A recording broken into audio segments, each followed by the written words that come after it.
Oke, Assalamualaikum warahmatullahi wabarakatuh. Selamat siang, salam sejahtera untuk kita semua. Hari ini kita akan membahas ke pertemuan 7 ya, yaitu menyelesaikan siklus akuntansi. Seperti yang sudah saya katakan di awal pertemuan, di awal kita perkuliahan, bahwasanya em, di akhir dari mata kuliah ini diharapkan mahasiswa dapat melakukan penyusunan laporan keuangan. Ya. Semuanya berkesinambungan dari pertemuan 1 sampai dengan pertemuan 7, dan hari ini pertemuan 7 kita akan menyelesaikan bagaimana menyelesaikan siklus akuntansi dalam perusahaan jasa. Ya. Nanti di UTS berarti materinya dari pertemuan 1 hingga pertemuan 7. Kalian diminta untuk membuat membuat laporan keuangan ya. Membuat laporan keuangan sampai selesai untuk perusahaan jasa gitu ya. Itu untuk materi untuk UTS. Nah, setelahnya nanti kita akan membahas perusahaan dagang maupun perusahaan manufaktur sedikit. Oke, dari pertemuan 1, pengantar akuntansi itu apa, lalu kita membahas persamaan dasar akuntansi, aset sama dengan liabilitas plus ekuitas, lalu kita masuk ke penjurnalan dan identifikasi transaksi ya, sebelumnya identifikasi transaksi, penjurnalan, buku besar, neraca saldo, sampai kemarin di penyesuaian kembali. Transaksi penyesuaian, jurnal penutup ya kalau nggak salah ya, penutupan dan penyesuaian kembali. Dan hari ini menyelesaikan. Bagaimana sih dikatakan laporan keuangan itu selesai dari sebuah perusahaan jasa, atau bagaimana caranya untuk menyelesaikan.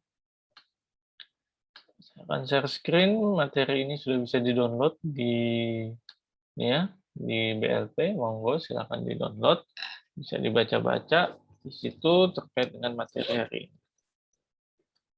Oke, saya sebelumnya mohon maaf karena memang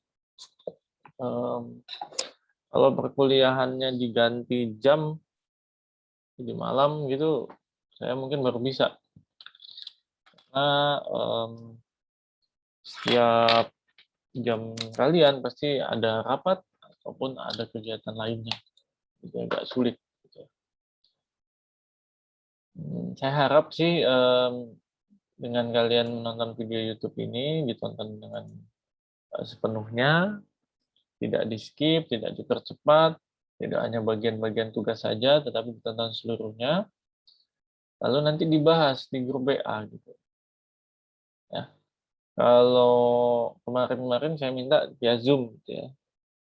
Kalau via Zoom mungkin saya nggak agak sulit menentukan waktunya. Nah, kalau dari grup WA, insya Allah walaupun agak malaman, saya akan balas gitu. Saya harap demikian. Jadi jangan diam-diam saja, walaupun tidak bisa bertanya secara lisan, ya tanyalah di grup WA. Capture bagian mana yang masih belum paham, nanti akan saya jelaskan. Besok minggu depan atau minggu ini kalau bisa nanti kita akan bahas terkait dengan UTS. UTS-nya kapan? UTS-nya di kampus ya, menggunakan kertas folio bergaris. Oke, seperti biasa ada bukunya. Nah, ini tujuan pembelajaran untuk pertemuan hari ini dapat bisa menyusun neraca lajur hingga bagian-bagian dari laporan posisi keuangan yang terfasilitasi, bisa diidentifikasi. Oke, ini menyelesaikan siklus akuntansi itu ada beberapa tahapan, yaitu menggunakan neraca lajur. Seperti pada saat menjelaskan siklus akuntansi, saya jelaskan bahwa neraca lajur itu adalah pilihan opsional. Ya. Tapi karena kita di proses pembelajaran, kalian harus tahu segalanya, tahu semuanya. Maka dari itu, di sini menyelesaikan siklus akuntansi harus menggunakan neraca lajur. Lalu menutup buku. Nah, ini ada jurnal penutup. Ada ringkasan siklus akuntansi, ada jurnal balik koreksi, jurnal balik, ya, dan laporan posisi keuangan, ini posisi akuntansi maksudnya ya. Kita akan bahas satu persatu. Mungkin ada yang saya akan skip karena silakan dibaca sendiri gitu ya. Nah, kalau neraca lajur itu apa? Neraca lajur itu formulir dengan banyak kolom yang digunakan dalam proses penyesuaian dan dalam penyusunan laporan keuangan. Ya. Banyak kolomnya, itu namanya neraca lajur. Neraca lajur bukanlah catatan akuntansi yang permanen. Nah, maka dari itu dikatakan opsional, karena bukanlah catatan akuntansi yang permanen. 5 langkah untuk pembuatan neraca lajur, ada langkahnya.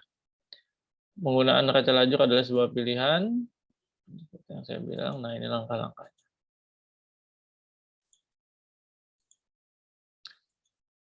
Di dalam neraca lajur itu banyak kolomnya. Kolomnya apa saja?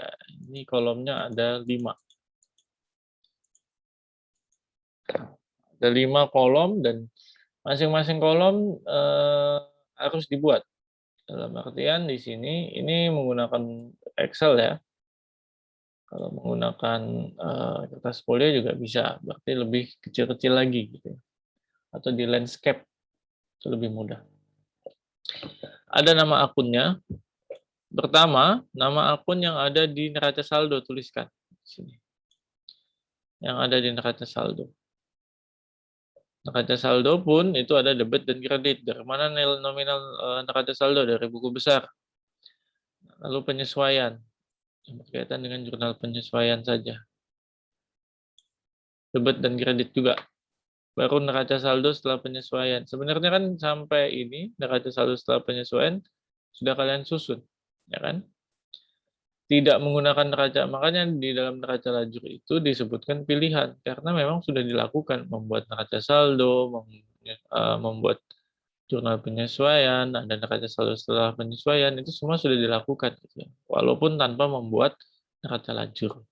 Laporan laba rugi dan laporan posisi keuangan itu juga harus dibuat walaupun tidak membuat neraca lajur, pasti nanti di akhir juga membuat laporan laba rugi. Karena menyelesaikan siklus akuntansi, ya hasil akhirnya adalah ada 5 laporan keuangan. Jenis laporan keuangan. Laporan laba rugi, laporan perubahan ekuitas, laporan posisi keuangan, laporan arus kas, dan CALK. Nah, tapi paling tidak kalian nanti sampai laporan perubahan ekuitas. Gitu ya. Nah, ini pasti akan kita susun nanti, walaupun kita tidak membuat neraca lajur. Kenapa dibuat neraca lajur ini? Supaya bisa meng-cross check ya. Formnya banyak, bisa jadi satu kesatuan seperti ini supaya bisa di cross check. Mana sih ada kesalahan enggak? Nah, ini tinggal kita masukkan aja nominal-nominalnya yang sudah kita buat di neraca saldo, baru di bawahnya penyesuaian. Kalau misalkan di sini di neraca saldo sudah ada yang namanya kas. Berarti di penyesuaian ada penyesuaian tentang kas. Tidak perlu lagi dibuat di bawah sini kas lagi. Tidak. Ya, akunnya tidak perlu dibuat lagi. Tetapi ikutkan kas di sini, tetapi kolomnya masukkan misalkan di sini 1 juta. Misalkan. Ya. Jadi kalau sudah ada nama akun di neraca saldo atau penyesuaian, di neraca saldo setelah penyesuaian, tinggal masukkan angka-angkanya saja. Sama laporan laba rugi posisi keuangan. Tidak perlu menambah nama akun. Nah, itu 5 langkah untuk menyusun neraca lajur. Nah, ini contohnya masing-masing ya. Kita beri contoh. Sebentar.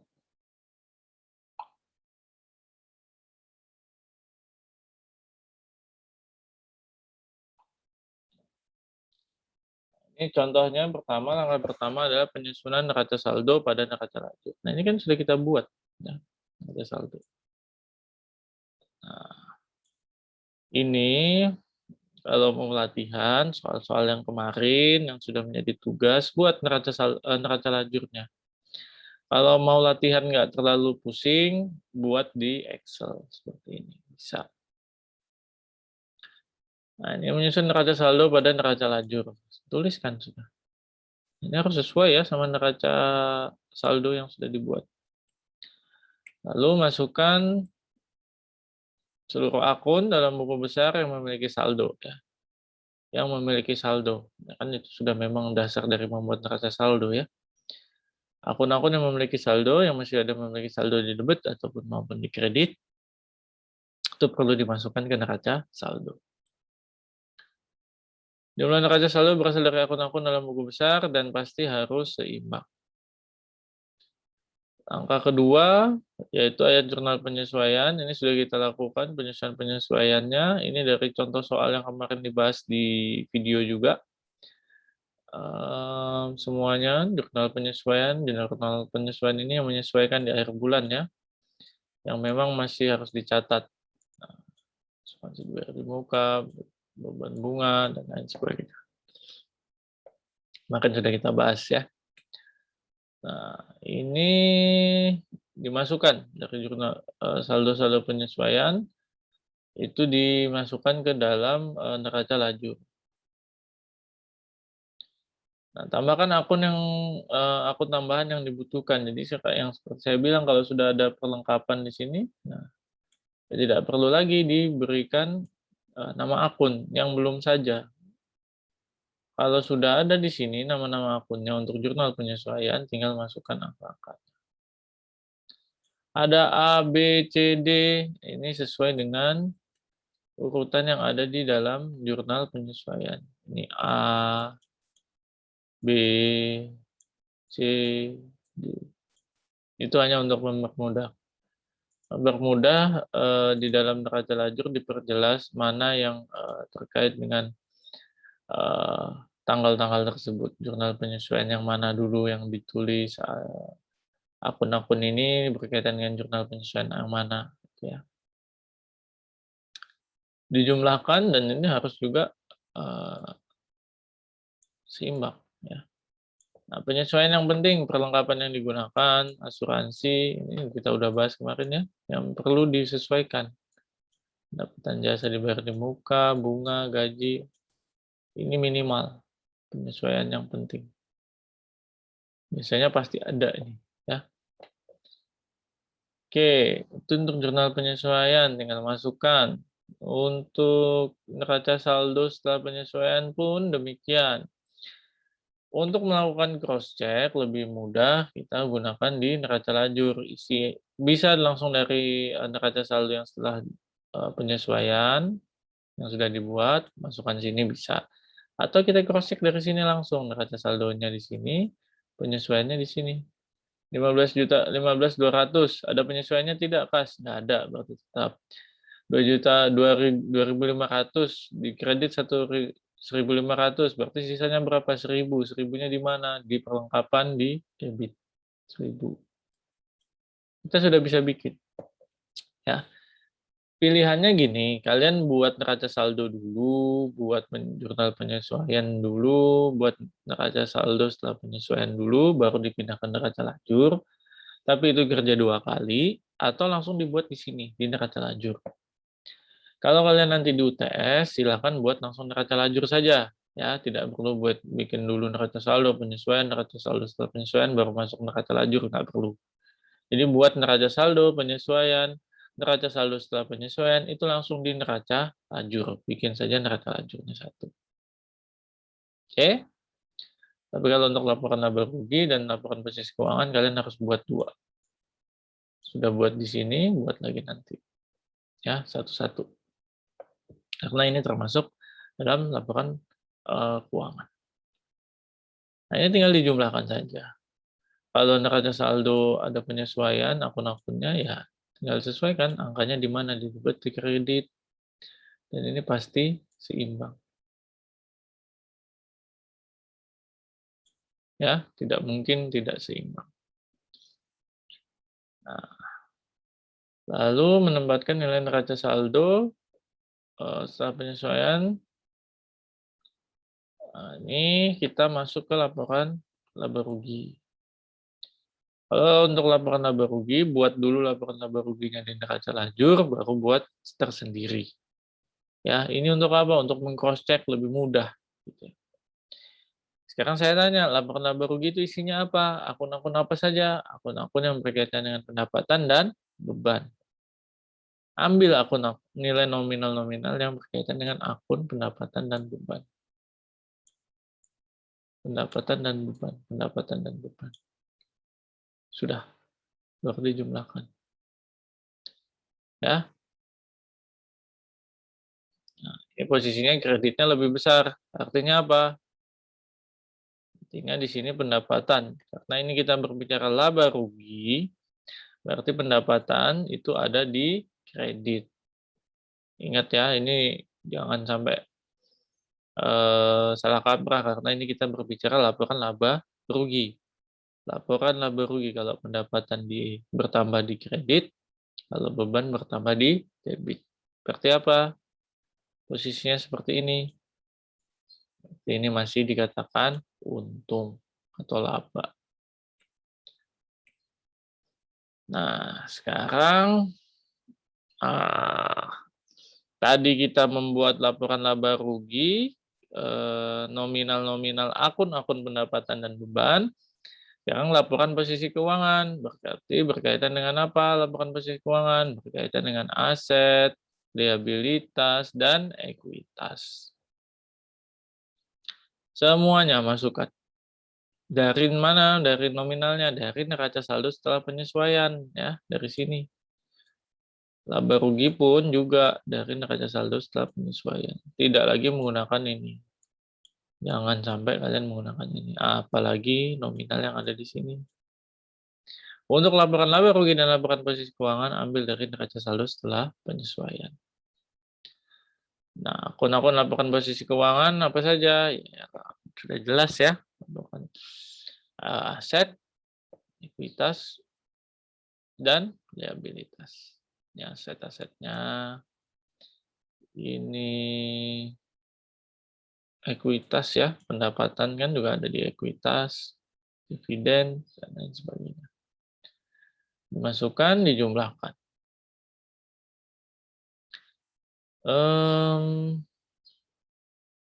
Dijumlahkan, nah ini perbedaannya ya. Untuk laporan laba rugi dan laporan posisi keuangan, itu di bagian sini, di total, tidak perlu kita seimbangkan.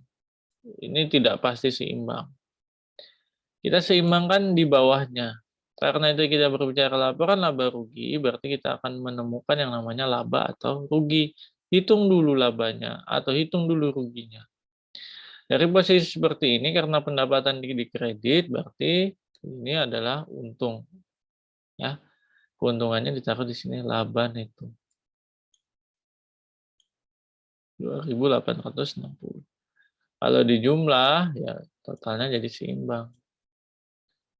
10.600, 10.600. Nah, karena tadi laporan posisi keuangan isinya adalah aset, liabilitas, dan ekuitas, ekuitasnya karena di sini ada laba dari laporan laba rugi, berarti menambah ekuitas.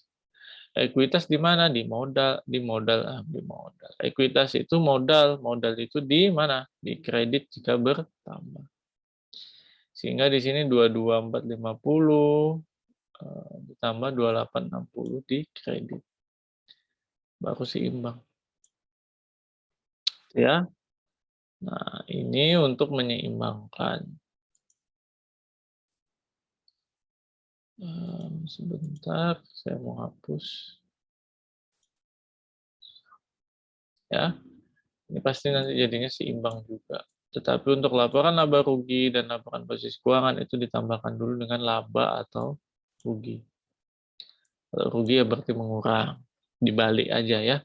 Kalau laba itu di laporan laba rugi, selisihnya ada di debit dan dimasukkan di kredit untuk laporan posisi keuangan. Tapi kalau rugi itu masuknya di kredit di laporan laba rugi karena lebih banyak debitnya ya supaya bisa seimbang, jadi dimasukkan ke debit di kredit. Nah, kalau dia rugi itu ada di sini 2860-nya di debit bukan posisi keuangan. Kebalikannya ya, debit kreditnya karena memang untuk menambah ekuitas kalau dilaporkan posisi keuangan. Oke, itu langkah untuk membuat neraca laju. ada 5 langkah ya. Laporan laba rugi disusun dari kolom-kolom laporan laba rugi, posisi keuangan dan laporan laba saldo disusun dari kolom-kolom laporan posisi keuangan. Dah, perusahaan menjurnal atau memindah bukukan ayat-ayat jurnal penyesuaian. Nah, ini hasil dari angka-angka dari laporan dari neraca lajur, laporan laba ruginya. Makanya saya bilang buat 2. Tapi kalau untuk neraca saldo, jurnal penyesuaian, sampai neraca saldo setelah penyesuaian, buat 1 aja di neraca lajur. Nah, kalau laporan laba rugi harus kalian pisahkan seperti ini. Jelas perusahaannya, judul laporannya apa, dan periodenya. Nah, ini bisa dibuat begini ya, 2. Bisa dibuat 2. Ini berkaitan dengan dividen ya. Nah, ini laporan basis keuangan juga berasalkan dari neraca laju. Bisa di-download ya PPT-nya, silakan kalau saya terlalu cepat. Nah, ini pembuatan jurnal penyesuaian dari neraca lajur. Ayat jurnal penyesuaian dibuat dari kolom-kolom penyesuaian dalam neraca lajur, penjurnalan dan pemindahan bukuan, mengikuti penyusunan laporan keuangan saat neraca lajur digunakan. Sama ya. Sudah dibahas tadi.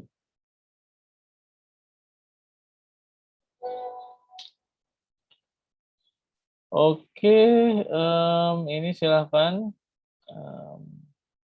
Susan LB sedang menyusun sebuah neraca lajur. Jelaskan ke Susan bagaimana dia harus menempatkan akun-akun neraca saldo setelah penyesuaian. Berikut ini pada kolom-kolom laporan laba rugi dalam neraca lajur.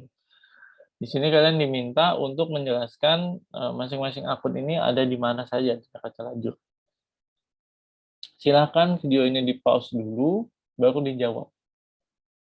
Tidak dikumpulkan, tetapi ini sebagai ini ya, evaluasi bagi kalian. Apakah saya sudah paham belum? Kalian bisa melanjutkan videonya tanpa harus mempause, tapi kalian tidak menjawab apapun. Kalian tidak tahu kemampuan kalian itu sampai mana. Kalau kalian tahu kemampuan kalian sudah sampai mana dalam akuntansi, kalian bisa mengatur strategi untuk belajar. Ya, silakan di-pause dulu, lalu dijawab. Oke, kalau sudah di-pause, sudah ada jawabannya. Ini jawabannya. Kas itu ada di mana? Ada di laporan posisi keuangan. Jadi, ya. Dari neraca lajur itu kita kan tadi harus memisahkan tuh. Untuk membuat laporan laba rugi, kita harus memisahkan akun-akun yang ada di laba rugi, yaitu berkaitan dengan pendapatan dan beban, di posisi keuangan yang berkaitan dengan aset, liabilitas, dan ekuitas. Nah, itu kita mengidentifikasi gitu ya. Simulasi penyusutan di mana laporan posisi keuangan. Karena termasuk di dalam beban. Utang usaha itu liabilitas. Dividen itu masuk di ekuitas. Gampangnya gini ya, apapun yang berkaitan dengan apapun akun-akun pendapatan dan beban itu pasti ada di laporan laba rugi. Sisanya posisi keuangan. Udah, gitu aja. Mudahnya begitu. Untuk mengingat. Oke, menutup buku. Nah, ini setelah membuat neraca lajur, membuat laporan keuangan, hingga perubahan laporan arus kas ya. Akhir periode akuntansi, perusahaan membuat akun-akun yang siap untuk periode berikutnya. Proses ini disebut dengan menutup buku, closing the books, jurnal penutup. Akun temporer hanya berhubungan dengan suatu periode akuntansi. Yang kemarin saya bilang, ada akun-akun yang tidak dilanjutkan ke periode selanjutnya, gitu ya, periode berikutnya. Karena disebut dengan akun temporer, yaitu akun yang sementara saja. Untuk ditutup, apa saja akun-akun temporer untuk dalam satu periode, nah, itu nanti kita akan bahas. Nah, di sini ada 2 ya, akun temporer dengan akun permanen. Kalau akun permanen ini terhubung dengan 1 atau lebih periode akuntansi di masa depan, jadi dipakai terus, gitu. Dipakai hingga nanti, hingga perusahaan itu sudah tidak ada atau gulung tikar atau bangkrut atau merger. Tapi kalau selama perusahaan itu masih ada ya, itu permanen. Nah, contoh akun-akunnya, akun-akun temporer yang ditutup, seluruh akun pendapatan, akun beban, dan dividen. Lalu seluruh akun aset, seluruh akun liabilitas, dan ekuitas. Nah, kalau dalam laporan posisi keuangan, ini dividen ini muncul ya, tetapi ini harus ditutup temporer. Ya. Ada kredit tadi ada laporan laba rugi ada dua versi kan, tapi saya minta yang versi pertama aja. Itu kalau ada pembagian dividen dibuat lagi di laporan laba rugi. Untuk apa? Untuk ya supaya menutup ini, menutup buku. Oke, itu yang harus perlu diingat. Gampangnya ya itu tadi laporan akun yang dilaporkan laba rugi plus dividen itu akan ditutup. Itu disebut dengan akun temporer atau sementara. Kalau akun yang ada di laporan posisi keuangan itu permanen. Nah, ya. Ayat jurnal penutup. Nah, diakui di buku besar secara formal dengan memindahkan laba neto atau rugi neto dan dividen ke saldo laba. Ayat jurnal penutup hanya dibuat di akhir periode akuntansi tahunan. Tahunan ya, ingat bukan bulanan atau triwulan atau semester, dibuat di per tahun, tahunan, 31 Desember. Ya. Nah, ini diagram proses penutupan. Ini kita menggunakan PT ya, besar sekalian, tapi sama saja. Nah, ini pertama pendapatan ya. Jadi tutup pendapatan ke ikhtisar laba rugi, ditutup dulu saldonya, gitu, masukkan ikhtisar laba rugi. Masukkan ikhtisar laba rugi ini maksudnya apa? Ini kan buku besar ya, buku besar. Ini semua buku besar nih, kita bikin buku besar. Jadi ada buku besar ikhtisar laba rugi. Saldonya dari mana? Saldonya dari pendapatan dan dari beban. Di debit dan di kredit. Debit untuk beban, kredit untuk pendapatan. Kalau ada saldo saldo normalnya ya, saldo normalnya. Nanti akan muncul ikhtisar laba rugi. Ikhtisar laba rugi ini akan menentukan berapa laba ataupun berapa ruginya. Di sini kita contohkan adalah laba, sehingga dari laba ini ikhtisar laba rugi masuk ke buku besar saldo. Baru dari saldo laba, namanya laba ya, labanya. Baru keputusannya apa? Saldo laba ini adalah akun permanen, seluruh akun lainnya adalah akun temporer. Laba ini nggak pasti akan ada, ya, permanen. Nah, untuk itu harus kita kosongkan. Kenapa? Untuk periode berikutnya, kita harus mulai dari nol lagi, saldo labanya.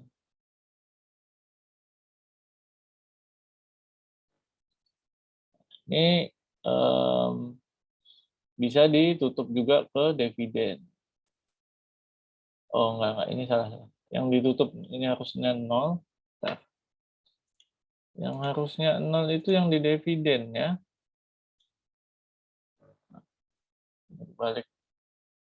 Nah, yang di dividen ini, lihat panahnya ya, lihat panahnya. Yang di dividen ini akan dimasukkan ke saldo laba, karena ini permanen. Ini, oh ya, benar.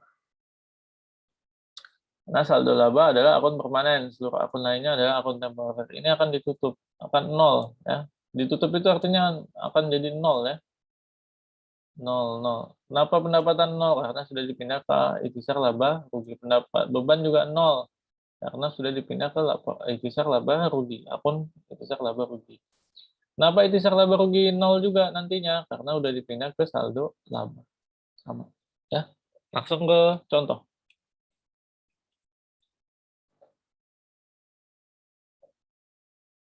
Nah, ini ayat jurnal penutupan.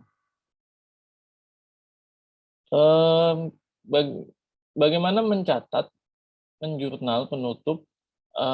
Tadi kan kita diminta untuk menutup pendapatan diarahkan semua ke ikhtisar laba rugi, beban juga ke ikhtisar laba rugi. Untuk itu kita membuat namanya jurnal. Jurnalnya disebut dengan jurnal penutup. Jurnalnya karena pendapatan dipindah ke ikhtisar laba rugi ya pendapatan pada ikhtisar laba rugi. Pendapatan di debit karena kalau dia bertambah di kredit ini kan berkurang, kita mau nolkan ya. Makanya pendapatan jasa pada ikhtisar laba nominalnya sama yang ada di pendapatan. Nah, beban pun demikian, ikhtisar laba rugi. Ini bebannya dijelasin, bebannya apa saja ya. Jangan beban-beban begitu saja enggak. seluruh beban. Nah, kalau di total 7740. Sama kan? Kalau beban bertambah itu di debit, kalau berkurang itu di kredit. Kita mau pindahkan ini semua, jadi pasti berkurang. Jadi tidak dimasuk di kredit. Nah, dari itisar laba rugi nanti ditutup itisar laba ruginya dijadikan ke saldo laba. Nanti dari pemindahan pendapatan dan beban itu kan kita bisa lihat di itisar laba rugi itu kan. Nah, di itisar laba rugi nanti kan kita bisa lihat pendapatannya berapa, pendapatannya di sini ya pendapatannya berapa dan bebannya berapa di sini. Jadi kita bisa tahu saldo labanya. Baru dipindahkan ke akun permanen, yaitu akun saldo laba. Dengan jurnal apa? Itisar laba rugi. Kalau dia laba, ada saldo laba. Kalau dia rugi, dimasukkan saldo laba juga, Pak? Iya. Dan mengurangi saldo laba. Ya. Nah, saldo labanya sekarang 2860. Gitu ya. Dividennya 500. Ini yang dibagikan kepada ini ya, dibagikan kepada pemilik dividen 500. Untuk tahun ini hanya dibagikan dividen 500. Itu kebijakan dari perusahaan biasanya. Nah, ya, saldo labanya tetap akan ada. Tidak ditutup. Tapi dividennya pasti akan jadi 0 karena sudah untuk dividen periode itu saja. Oke, itu untuk jurnal penutup. Ya, silakan nanti kalau masih ada yang kurang jelas ditanyakan ya. Ini tadi dari format yang bagan, kita bisa lihat ini pendapatannya masuk di sini. Ini beban seluruh beban-beban nominalnya 10.600 karena sudah didapat selisihnya ini laba. Ya, 2860 ini laba. Menutupnya seperti ini. Baru dari itisar laba rugi masuk ke saldo laba 2860. Ya, saldo laba. Kalau kalian bingung, saldo laba itu harus di debit atau kredit, dividen itu debit atau kredit, buat dulu jurnalnya seperti ini. Buat dulu jurnalnya seperti ini. Jadi nggak bingung debit kredit. Ya. Tapi kalau lebih mudah, membuat bagan ini dulu juga boleh, nggak apa-apa, buku besar dulu. Kalau sudah paham di sini. Kalau saldo laba, laba itu berarti kalau nambah dari itisar laba rugi di kredit lebih gampang ingatnya, baru dibuat jurnal juga nggak masalah. Gitu. Yang jelas pasti biasanya semuanya akan tertutup seperti ini, jurnal penutup. Pasti akan ada ya di jurnal umum. Tapi di 31 akhir tahun. Ini kita contoh saja ya, makanya di Oktober. Tahunan atau ketika perusahaan itu sudah tidak lagi menjalankan kegiatannya. Nah, ini sama 860. Kalau ada dividen, dia masuk di debit karena mengurangi laba. Karena kan dibagi tuh dividen. Ya. Dividen ini kebijakannya muncul pasti. Kebijakannya misalkan dividennya 500 tahun ini, ya pasti akan muncul di sini. Gimana caranya untuk menolkan? Menutup ya. Jadi 0, 0 berarti harus dibagi dong. Ya.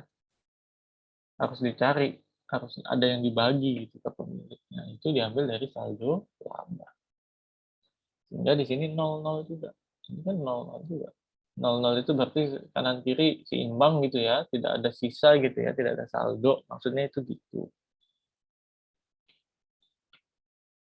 Nah, ini ada contoh. Sebentar. Ada contoh.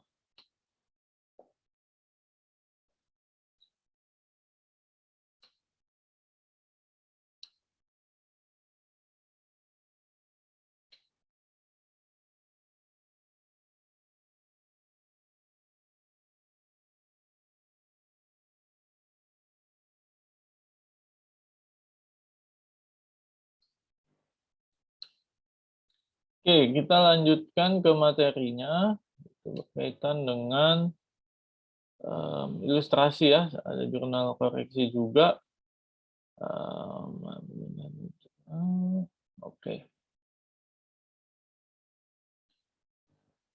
Oke, silakan di pause lagi ya. Oh, ini belum saya di pause lagi, dikerjakan coba. Silakan dikerjakan dulu. Ini ya soal ini. Ikuti dari video yang tadi sebelumnya bagaimana kalian bisa membuat jurnal penutup. Buatlah ayat jurnal pada 31 Desember yang mempunyai ekuitas. Di sini sudah ada contohnya penutupan ikhtisar laba rugi ke saldo laba. Ini sudah jawabannya, jurnal penutupnya. Kenapa nggak ada pendapatan dan bebannya, Pak? Ya nggak ada, karena ini sudah bisa diketahui nih labanya. Ya. Dan yang juga diminta adalah ayat jurnal penutup yang mempengaruhi ekuitas. Yang mempengaruhi ekuitas apa? Ya laba atau dividen. Ya udah, cuma ini aja. Tapi sebenarnya di atasnya ya ada penutupan pendapatan, dimasukkan ikhtisar laba rugi, penutupan beban, masukkan di ikhtisar laba rugi, pendapatan pada ikhtisar laba rugi, ikhtisar laba rugi pada beban. Sama seperti ini.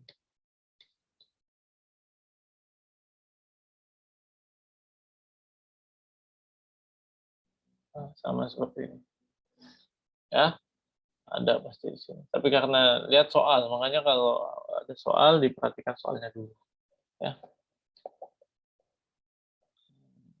jawabannya ya. Oke, kita masuk ke neraca saldo setelah penutupan. Ini setelah penutupan ya. Tadi kalau di dalam neraca lajur itu kan ada neraca lajur, neraca saldo setelah penyesuaian, dan ini neraca saldo setelah penutupan. Setelah saldo labanya berkurang, ya, dibuat karena semua pendapatan sudah nol, apalagi beban nol, ya, tidak perlu dimasukkan. Nah, ini dibuat neraca saldo setelah penutupan yang angkanya sama dari buku besar tadi. Kalau dia tidak berubah ya tidak perlu diubah. Ya. Oke, sebentar ya kalau begitu. Oke, kita lanjutkan ya. Ikhtisar siklus akuntansi. Jadi nah di sini ada ikhtisar ya. Ini berkaitan dengan siklus akuntansi yang kemarin ya. Dari analisis transaksi, penjurnalan, sampai penyusunan neraca saldo setelah penutupan. Nah, itu sudah kita lakukan semua tadi ya, sudah ada contohnya gitu ya. Sampai neraca saldo setelah penutupan. Selesai. Itu siklus akuntansinya ya. Mungkin yang paling sulit ya dari analisis transaksi dan penjurnalan. Nah, itu harus kalian bisa ini ya, harus bisa kalian latih ya. Itu kalau nggak kalian latih agak sulit ya. Nah, itu semua siklus ini saya harap diperhatikan supaya tidak ada yang ketinggalan ataupun ada yang sulit ya. Di sini tahap opsional ya neraca saldo ya di tengah-tengah sini. Jurnal koreksi, kalau jurnal koreksi ini lebih ke ada penjurnalan yang salah, dikoreksi. Apa bedanya dengan jurnal penyesuaian? Kalau penyesuaian itu lebih ke yang harusnya dicatat pada akhir periode tersebut, harusnya dicatat, harus diakui lagi gitu ya.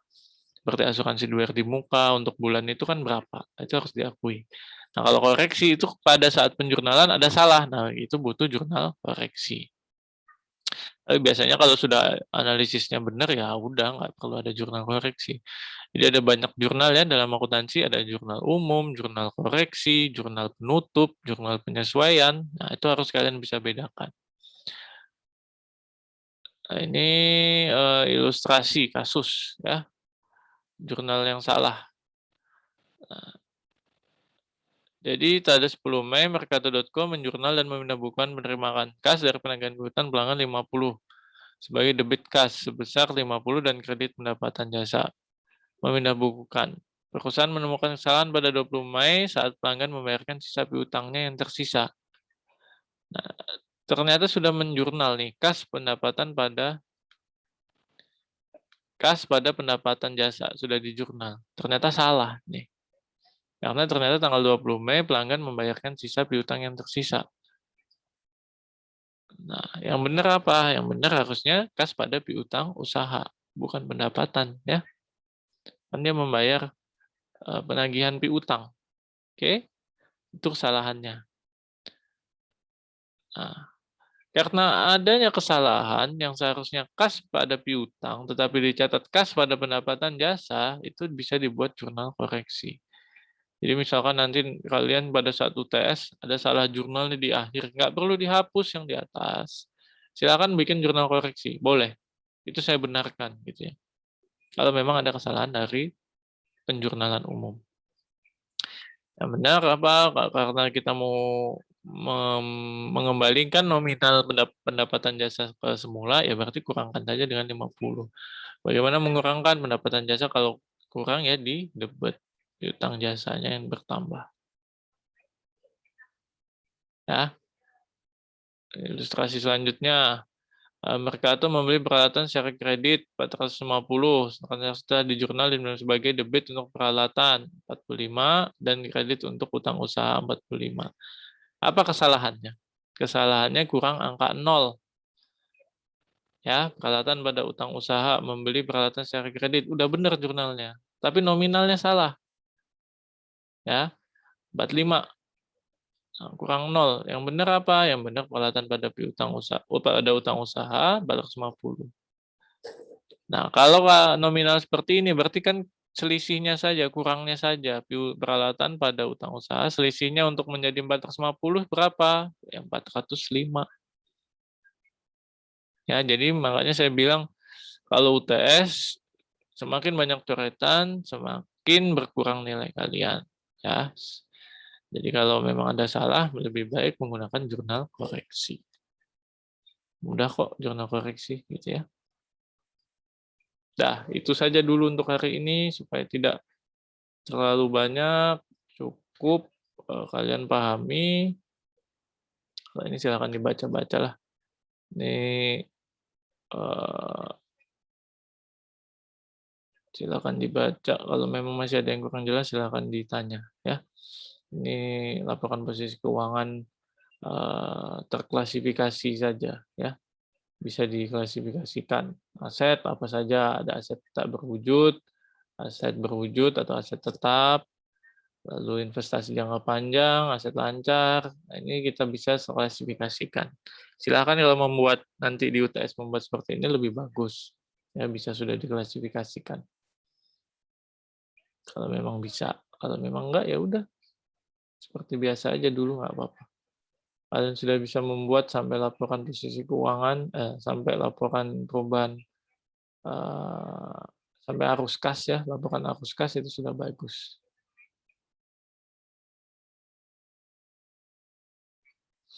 Oke, mungkin itu hari ini. Silakan silakan di ini dulu ya, dibaca-baca lagi PPT-nya. Ada tugas ya, tugas seperti biasa nanti saya akan tampilkan di BLP ya. Soal tugas terlampir akan di kertas folio dikumpulkan di BLP seperti biasa. Untuk UTS kalau bisa saya minta di hari Selasa, Rabu, Kamis ya, Kamis. Nanti silakan komunikasi cutting-nya ke saya. Itu saja, terima kasih hari ini. Assalamualaikum warahmatullahi wabarakatuh.